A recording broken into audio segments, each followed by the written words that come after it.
Welcome, ladies and gentlemen. So what I'd like to do is show you how to evaluate our trigonometric expression by using our half-angle formulas. And we're going to use the half-angle formulas because we're trying to evaluate for sine, cosine, and tangent of half of theta, half of our angle. So we're going to want to use the half angles formulas. Now, before I even write into the angles, what we're going to be evaluating for theta is given on this right triangle. Well, on the right triangle here, we see that we do not have a value of our hypotenuse. So either you know your Pythagorean triples and you know the answer, or you have to use Pythagorean's theorem. So therefore, I do 24 squared plus 7 squared, leg squared plus leg squared equals hypotenuse squared.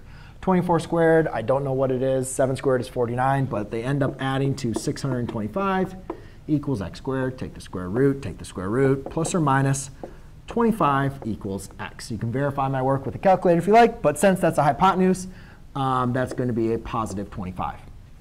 OK, so now we're going to evaluate.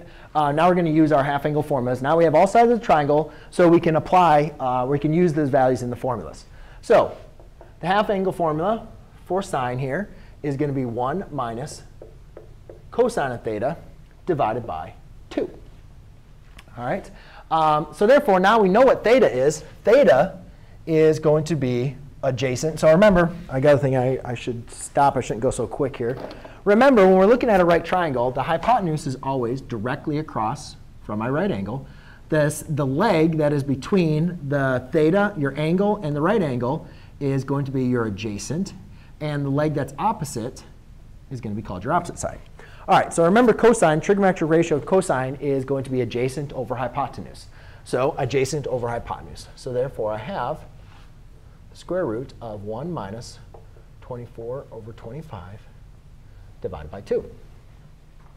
Now, to simply go ahead and reduce that, what I'm going to want to do is combine my numerators here. So therefore, I'm going to rewrite this as I'm going to rewrite 1 as 25 over 25 minus 24 over 25 divided by 2. That now leaves me with 1 over 25 divided by 2. Now I can rewrite that as one single fraction. So you can see I basically have a fraction in the numerator and then the whole number 2 in the denominator.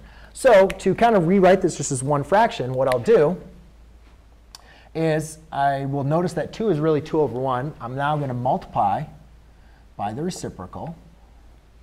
So by doing that, I now go ahead and obtain. So any times multiply reciprocal, I now obtain 1 over 50. OK? Well, I can't take the square root, but I can definitely simplify it. So you can simplify this into the square root of 1 over the square root of 50.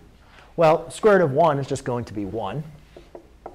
Square root of 50, we can break that down into the square root of 25 times 2, which equals 1 over. Remember, you could take, OK. So I broke that in. So I broke that up so I could take the square root of 25, which is 5 square root of 2. Then, last thing I'll do is I'll rationalize the denominator. So I'll multiply the square root of 2 over square root of 2. And my final answer is square root of 2 over square root of 2 times square root of 2 is 4. 4 times 5 is going to be 20. Sweet. Uh-oh. I'm getting 10. Oh, haha, yes, good thing I checked my answer. Square root of 2 times square root of 2 is square root of 4. Square root of 4 is 2. 2 times 5 is 10. Good thing you check your work, right? Going a little too quickly. All right, so now we're going to do cosine of theta over 2. And we're going to basically follow the same operation. But cosine has a little bit different operation, or different formula. Now that's going to be 1 plus cosine of theta divided by 2. So it's basically going to be the exact same steps, exact same thing we're going to be doing. But instead of subtracting, we're going to be adding. So let's rewrite this as 1 minus. Now cosine, again, is adjacent over hypotenuse. So it's plus 24 over 25 divided by 2. Now I am adding those. So it's 25 over 25 plus 24 over 25 over 2, which equals square root of 49 over 25 divided by 2. Again, I'll rewrite that as a fraction, multiplied by my reciprocal. Then those multiply out. Now I am left with the square root of 49 over 50. Okay. Well, again, we break that up just like I did over here. We break that up into the square root of 49 over the square root of 50. I don't need to show this breaking up again. Actually, yeah. Well, I can show that broken up into 7 over, we already know what the square root of 50 is 5 square root of 2. Then I rationalize the denominator. And my answer is 7 square root of 2 over 10. So let's just double check again my answer here. 7 square root of 2, 10. Good job, Mr. McLogan. OK, so now let's go and get into tangent. Now, tangent, remember, we have 3 options for which half angle we want to use. And I'm just like you. I'm not going to want to get into anything crazy. I want to use the easiest formula I possibly can. So the one I always like to use is the one where the denominator is just sine. So that formula is 1 minus cosine of theta divided by sine of theta.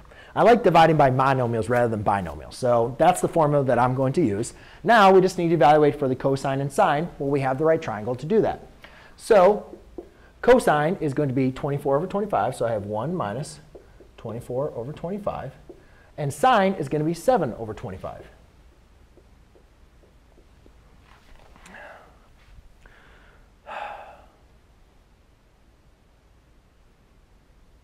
OK, so the next thing I'm going to do is, again, combine my numerators here. So that would be 25 over 25 minus 24 over 25 divided by 7 over 25. When I subtract them, I get 1 over 25 divided by 7 over 25. Now, I don't need to create a fraction. I don't need to rewrite that as a fraction. I already have a fraction in numerator and denominator, so I'll multiply by the reciprocal on the top and the bottom. And then any number multiplied by its reciprocal is just going to 1. These divide to 1, and we're left with 1 over 7. So there we go, ladies and gentlemen. That is how you evaluate a trigonometric expression using your half angle formulas. Thanks.